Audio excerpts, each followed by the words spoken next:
4 ತರದ ಗಟ್ ಟೈಪ್ ನ ಮಾತಾಡಿದ್ವಿ. ಒನ್ ಈಸ್ ಸ್ಲಗಿಶ್ ಗಟ್ ಟೈಪ್, ಆಮೇಲೆ ಶಾರ್ಪ್ ಗಟ್ ಟೈಪ್, ಮತ್ತೆ ಒಲಟೈಲ್ ಗಟ್ ಟೈಪ್, ಮತ್ತೆ ಏನು ಬ್ಯಾಲೆನ್ಸ್ಡ್ ಗಟ್ ಟೈಪ್.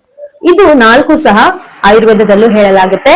ವಾತ, ಪಿತ್ತ, ಕಫ, ಸಮದೋಷ. ನಾನು ಪ್ರತಿ ರೀಲಲ್ಲೂ ಗಟ್ ಟೈಪ್ ಬಾಡಿ ಟೈಪ್ ಅಂತ ಹೇಳ್ತಿರ್ತೀನಿ. ಸೊ ಇವತ್ತು ನಾವು ಗಟ್ ಟೈಪ್ ಯಾವ ತರ ಗಟ್ ಟೈಪ್ ಗಳಿರುತ್ತೆ ಅಂತ ನೋಡೋಣ. ನಂಬರ್ 1 ಸ್ಲಗಿಶ್ ಗಟ್ ಅಂತೀವಿ. ಅಂದ್ರೆ ಇದೊಂದ್ ಸ್ವಲ್ಪ ಮಂದವಾದಂತಹ ಗಟ್. ಈ ತರದ ಗಟ್ ಟೈಪ್ ಇರೋರ್ಗೆ ಅವರ ಏನು ಮೆಟಬಾಲಿಸಮ್ ಹೇಗಿರುತ್ತೆ ಅಂತಂದ್ರೆ, ಅವರ ಟ್ರಾನ್ಸಿಯಂಟ್ ಟೈಮ್ ಅಂತಂದ್ರೆ ನೀವು ಆಹಾರ ತಿಂದು ಅದನ್ನ ಎಲಿಮಿನೇಷನ್ ಮಾಡುವಂತ ಟೈಮ್ ಜಾಸ್ತಿ ಇರುತ್ತೆ.